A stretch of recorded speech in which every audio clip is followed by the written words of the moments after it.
So thank you so much for joining us, Leah. I'm really excited to talk to you because I think that Dallas Animal Services is doing a lot of exciting stuff that I think people should know about. But before we kind of dive into some of that, will you just go ahead and introduce yourself to everyone? Sure. Hi, guys. I'm Leah Backo. I am the Public Information Coordinator at Dallas Animal Services in Dallas, Texas. I've been here for almost 2 years. It'll be 2 years in September, so about a year and a half. So I'm really curious, especially in COVID times, the times of COVID this past year. Did you guys find some new ways to kind of connect with the community, even amid like all these kind of constraints? What were some of the things that you did to really, continue to get information out so that people were still learning about what you do?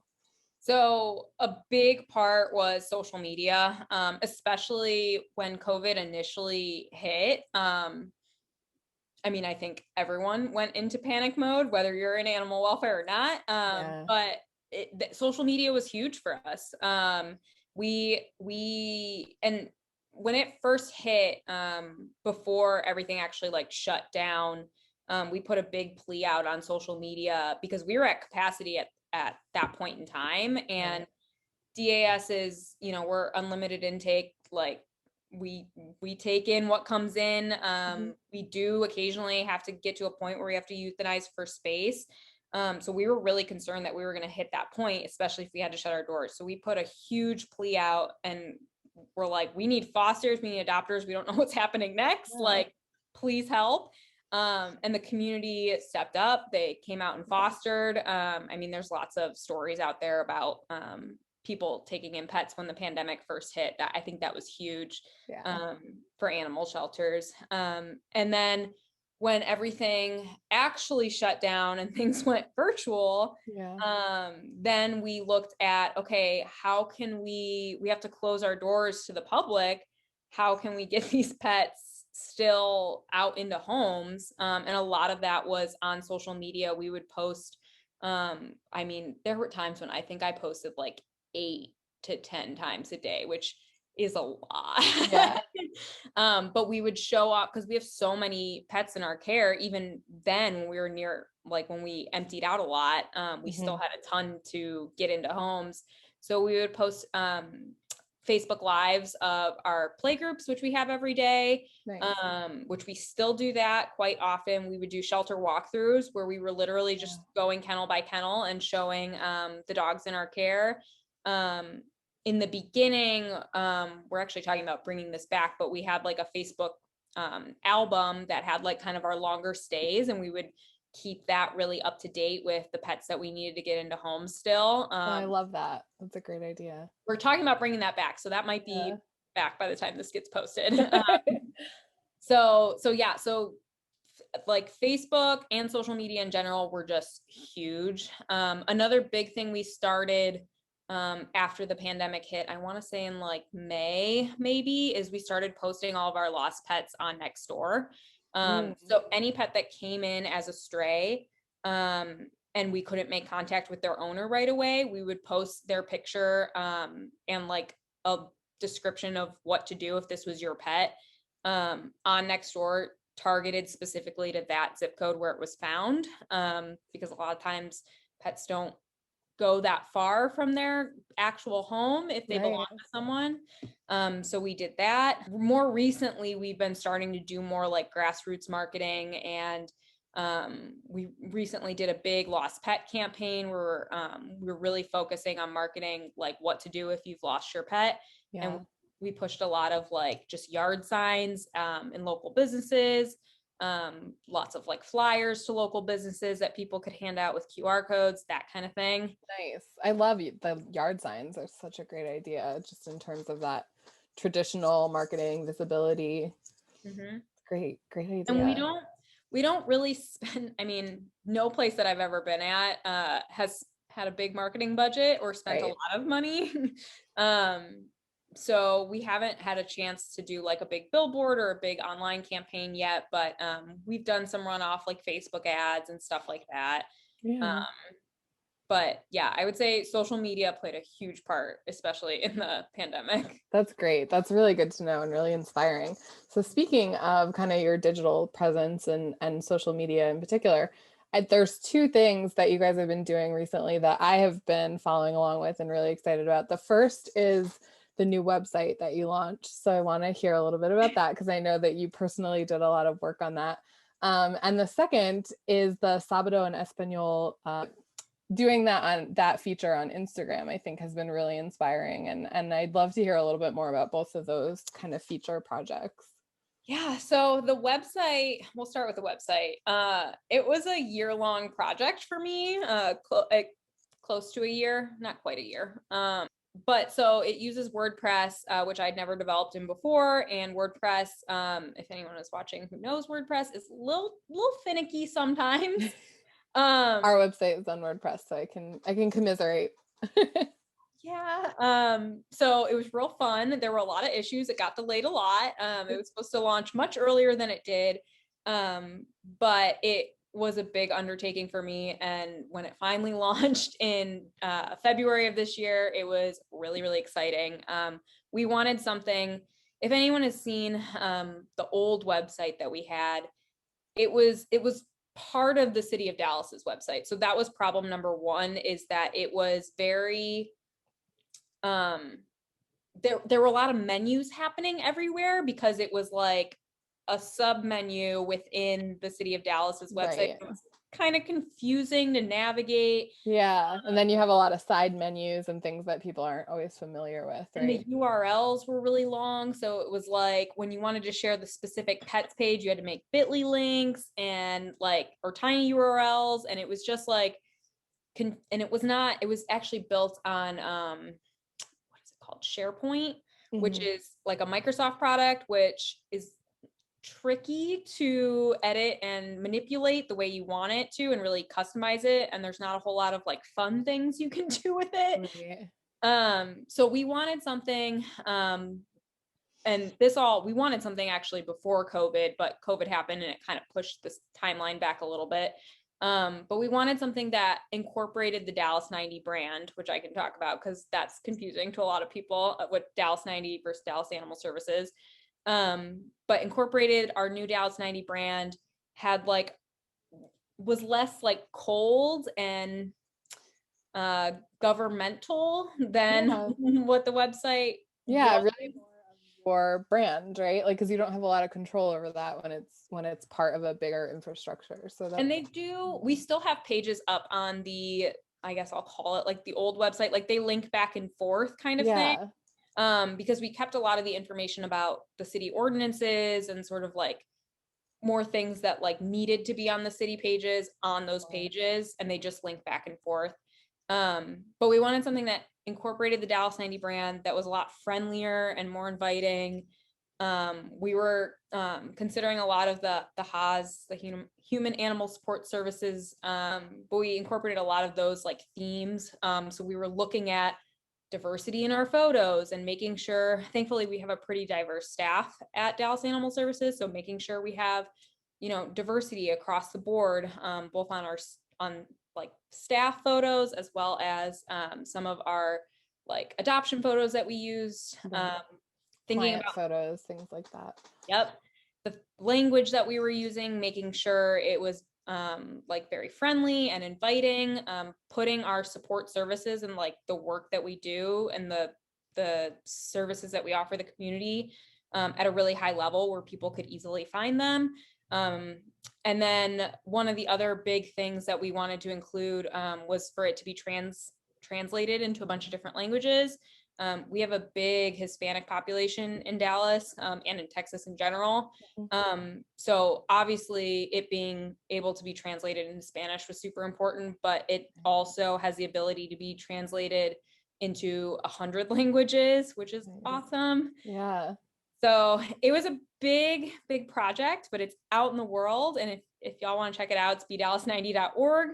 And it's something that I'm really proud of. Yeah, you should be out in the world. You definitely should be. That's a huge undertaking. So if you can talk a little bit about, you don't have to go too deep into into Be Dallas 90, but I would love for you to just kind of share, that is a part of your brand. And I also would love to know kind of how that has helped, and the new website both kind of humanize the organization. Because I think when you are talking about being a really gigantic organization in an already big city, that sometimes there is like that intimidation factor about people approaching you, especially when you're in charge of enforcement. So how has that brand kind of worked to welcome people, soften your image, and just kind of help people think differently about Dallas Animal Services?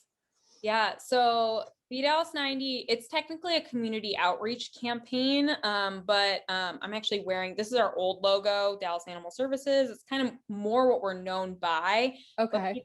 Be Dallas 90 is like our big community outreach effort to get everyone involved into finding positive outcomes for any placeable pet.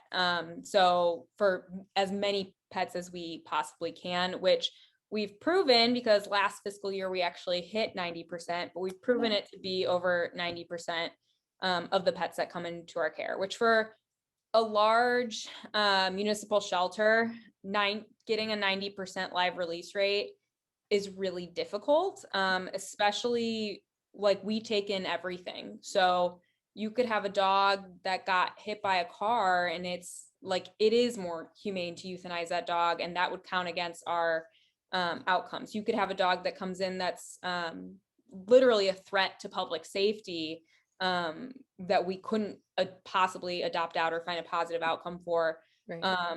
So we take in quite a bit of those kinds of cases. So having a 90% live release rate is hard for a municipal shelter. We hit it last fiscal year. And I think a big part of that was the Dallas 90 outreach effort. So it's all about like how we can get the community involved to help us.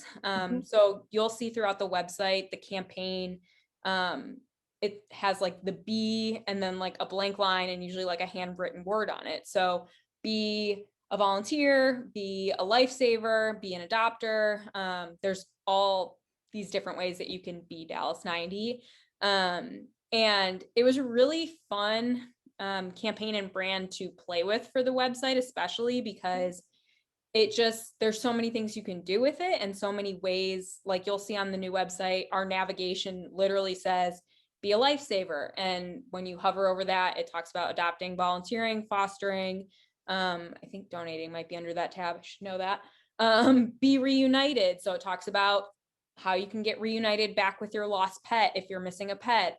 Be supported, so like all the support services that we offer. So that whole campaign was really fun to tie into the website. And I think it's been really fun to market on social media as well. So I'm hoping we actually our Be Dallas 90 initiative is still going really, really strong, but we're not at 90% yet. So I'm hoping that we get some more adopters and more people to get involved in the second half of the year, because we're at like 89.3 or something right now. So close. I know. But so the whole goal is to get to find as many positive outcomes for the pets in our care, but also we've proven that to exceed 90%, like it to be possible to exceed 90%, which again, for a municipal shelter our size, it's real hard to do that. So it's real cool that we've hit that last year, especially during the pandemic, and that we're hopefully on track to hit this year. We're real close right now. Absolutely. And I think it just really speaks to, that this is a community effort, that it's community based, and that, that it's nearly impossible to do without the support of the community. So really putting them kind of in that empowered driver's seat to be a part of it, I think is very smart and really exciting. So will you talk a little bit about this newer initiative, Sábado en Español? And I'm really interested in kind of how that got started. I know it's part of a larger initiative, as you were saying, with the website and incorporating some human animal support services kind of values into the brand and into the work that you're doing. But I thought that this was a really unique way. I haven't seen other shelters necessarily doing this, to really try to make sure that you are being inclusive of your larger community. Yeah. So first, I will not take credit for that. I haven't taken any Spanish since high school, and it's real rusty. So I am not the one behind the scenes of Sabato. I can't even say it. Sabato in Espanol. Yes. Spanish Saturdays. Yes. But so I have a staff member who I manage. His name's Gabriel. Sorry, my dog is like shaking her head. That's okay. But he is our outreach person. And his poor Gabriel, his role during COVID completely had to shift because his role prior to COVID was to go to offsite adoption events, to go to outreach events, to really get out in the community and be the one passing out flyers and telling people, talking to people on a day-to-day basis. Yeah. And getting them involved in the Dallas 90 initiative, and getting them to volunteer at Dallas Animal Services, and like he was really, before COVID, talking to hundreds or thousands of people a month. So obviously we didn't want to put him at risk for getting COVID. And so his role really had to shift when we went into quarantine. And a big part of how we shifted his role was he took over a lot more virtual aspects of his job. So he was still doing resident engagement, but he was doing that virtually. So he was helping me out a lot on social media. He's the one who was doing a lot of the playgroup lives. He was actually on site a lot more than I was. I was mostly remote, but he was the one who was kind of all hands on deck in the shelter. So he is fluent in Spanish. And we kind of had been going back and forth about how to engage our Spanish residents more, because there are a lot of people in our community who, even if they speak a little bit of English, it might not be their best language and would really prefer to communicate with someone in Spanish. And we wanted to be able to be able to do that on social media in addition to in person, because we do have plenty of staff on hand that can also speak Spanish. But so we were kind of brainstorming about it, and he was already moderating comments that came in Spanish. I would just send him those, to answer those himself. And then we were at first we were doing like just some posts here and there that were like in English at the top and then translated into Spanish. Yeah. Or we would do like little graphics that had text on it that had English and Spanish. And I don't remember like how we thought of that, but I was like, we should just do a day where we just take over and do like social media in Spanish for a day. I mean, what the worst that could happen is that like our English speakers get mad, but if we provide the translation, like they shouldn't. So we decided to just do it one day. So we were doing complete like social media takeovers in Spanish, and realized that wasn't like the most effective, because a lot of the Facebook posts weren't getting great engagement. So we switched it, and a lot of the Instagram like posts weren't getting great engagement. So we switched it to just Instagram stories that I think also get posted to Facebook. And then he also does some TikToks, and we'll do Facebook lives where he kind of switches back and forth into English and Spanish on Saturdays. But it's been awesome because I see so many comments come through on social media on Saturdays that are just completely in Spanish. So I know we're reaching people, and probably people who wouldn't comment on anything if they hadn't understood what it said. Right. So it's been really awesome. It's been super positive feedback, and we're still posting like in English too. He'll usually provide like if there's text, he'll provide like the Spanish and then also the English at the bottom, or like in a caption. If he's saying something, a lot of times he'll like say it in Spanish first and then say it in English. So he's awesome. And Gabriel's the kind of person too who's very animated and very like, he just makes you smile. He's like one of those people. So I think it's been just a big way to get our Spanish speakers involved. Yeah, and I think we were talking earlier about making your brand more welcoming to the community, and I think that goes a long way. I think there are certainly ways that people can sometimes get translations of things, but doing them the courtesy of speaking to them in their language, I think is really very welcoming, and it says a lot about what your shelter is trying to accomplish in the community by making it a little bit more inclusive for everyone. So I'm really excited about that. Our Spanish speaking community is so huge. Like the first day we did this, we put out a poll that just asked like, how many of you speak Spanish, or like, do you speak Spanish? Yes or no? And it was pretty much 50-50 of yes and no. Yeah. And then I think the next one we did was like, if you speak Spanish, is it your first or second language? And a lot of people said first. So we know that it's like a thing here in Dallas and in Texas. And we don't want to have those people miss out on the opportunity to adopt a pet or get involved or volunteer or foster or whatever, just because they don't speak English. Right. And I think you hit on something important there that I think is worth calling out, in that a lot of the time we see that in our field in general, I'm speaking about, we translate some things, some communications, and oftentimes they're the outreach communications. So they're the spay neuter services, the vaccine clinic, those things. We translate those materials, but we're not always translating the materials that are welcoming people to adopt or to engage in our full spectrum of services. And I think that is probably what got me the most excited about those Instagram stories when I've seen them, is that it really does eliminate that barrier that I sometimes think is self-created when we're kind of putting people into buckets and deciding for them what services are for them. The other big kind of I have talked with you and some of the other staff members on the marketing team about this, and I would love to know just a little bit more. I was really excited that you guys put together a photography program, and I know that COVID kind of threw a wrench into that right at the beginning of when you're trying to launch that. But will you tell us a little bit about it? It's a volunteer photography program that you put together, right? Yes. So there's 2 tiers of it. And we've actually had tier 1 kind of launch now and successful for a while. And I think it's actually grown in popularity during COVID. And that's our phone photographers. So, nice.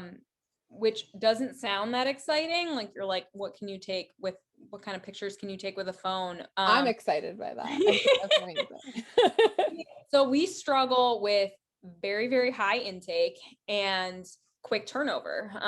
So dogs are coming in really, really quickly. We need to get them out really, really quickly. Right. Everyone gets an intake photo for identification, but our intake photos are shot with a webcam. The dogs usually look terrified. Cats too. They all look terrified. Sometimes the cats are like through our clear like catch boxes. Mm-hmm. So it's not something that I want to be like, here, adopt this pet, like ever. It's very relatable for a lot of shelters, the intake photo conundrum, right?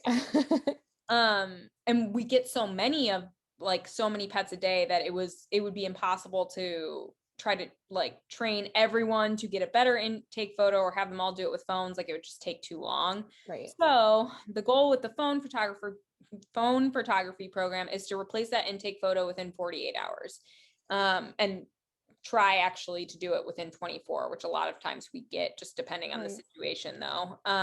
But the reason that is because not only are these pets going to be up for adoption soon, and we want the first photo that comes up when it goes up on the website to be decent, at least show off what they look like, but also for pets that come in as strays. Because if their owners are looking for them, if there is a completely dark photo of a pet in a cage that you can't even see it, they're not going to recognize it as their pet, or it's less likely.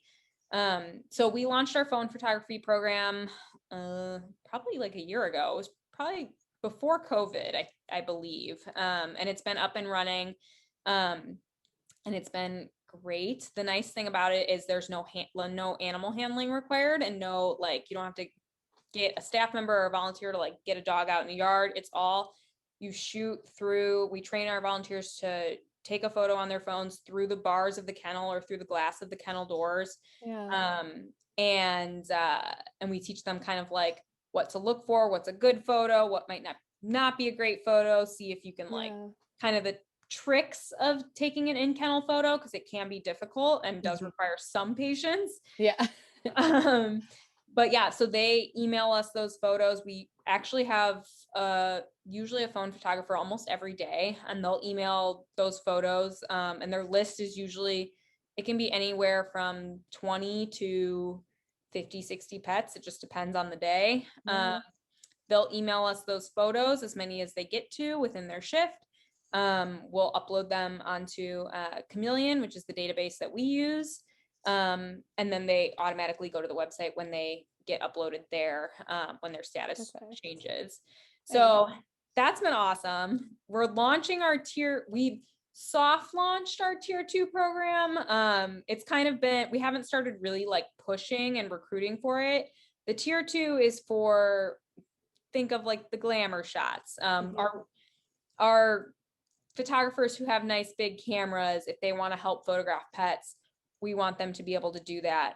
Or the people who want to photograph pets outside or outside of the kennel, it's for them too. So through this program, which it's happening right now, but we haven't advertised that it's happening. We probably will have advertised that it's happening by the time this goes up, but basically, we pair them with a handler, which we call our shutter pup assistants. I thought you would like that. I like that. So our shutter pup assistants are the handlers, and they run dogs in and out into a play yard, or if they're shooting somewhere else inside, but usually it's going to be in a play yard.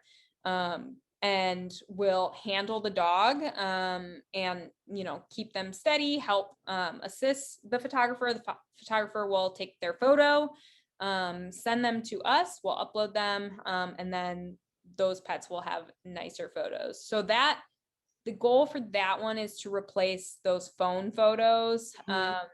Right now the goal is for within 14 days. So yeah, because then you're getting into your pets that are staying a little bit longer, right? Exactly. Because not that it doesn't make sense, not that I wouldn't love for us to get every single pet with like a beautiful glamour shot, but if they're going to get adopted in an hour, I don't want to photograph them. Right. It's taking time, and by the time the photo gets uploaded, it might already be gone, right, which is good, but yeah, absolutely. When we do our photography workshops, we always talk about just kind of prioritizing those services, because if you have a litter of puppies that are going to just walk themselves out the door, essentially, they're not always post the whole litter as the profile picture and they'd be gone. Exactly. And I know everybody always wants to photograph those animals, but it's not necessarily where the services are needed the most. That's great. And my other just quick question for you, and I know this is kind of a big question, but I'm just curious. Have you been really surprised about anything? It doesn't have to be within the last year, just in your time at Dallas Animal Services, or even just in animal welfare in general, by a really unique or even sometimes very simple way of reaching the community, and what has resonated with them? Yes. I think there have been a lot of moments, especially at Dallas Animal Services. At Rescue Village, it was a very different world just because it was so much smaller. But I think there have been a lot of moments where I've really seen this community like step up. I think probably the biggest moment that I can remember is right when COVID started. And I actually had COVID March 13th, Friday the 13th last year. and didn't know I had COVID, obviously, and couldn't get tested anywhere because I, was like younger and didn't have pre-existing conditions. So, but I had COVID, and I remember like making these graphics of like, please, like, community, please step up and help us because we need your help and we don't know what's going to happen next. And seeing people like line out the door to come and foster and adopt, and our shelter being empty the very next weekend, and like a shelter as big as Dallas Animal Services, like sending 100 pets home in a day or more, like that blew my mind. Yeah, absolutely. And part of that was just like coming from a smaller shelter, but I think that was probably the biggest moment where like at this organization that I realized like this is why I do what I do. Like, it's the rewarding factor of like, I made these graphics that said, please help, and people came and they helped, and they like literally saved lives. I think it's where you see that marketing really matters, because I think sometimes we can start to feel like, okay, I'm posting on social media, or like, what am I doing? Like, and that I think is the perfect, like, kind of picture perfect moment of like, if we didn't ask, if we didn't get this information out there, then we would be in a very different situation. I think that's really the power of being able to do this specific work within this specific field. I think that's a really great reflection. Well, thanks, Leah. I really, really appreciate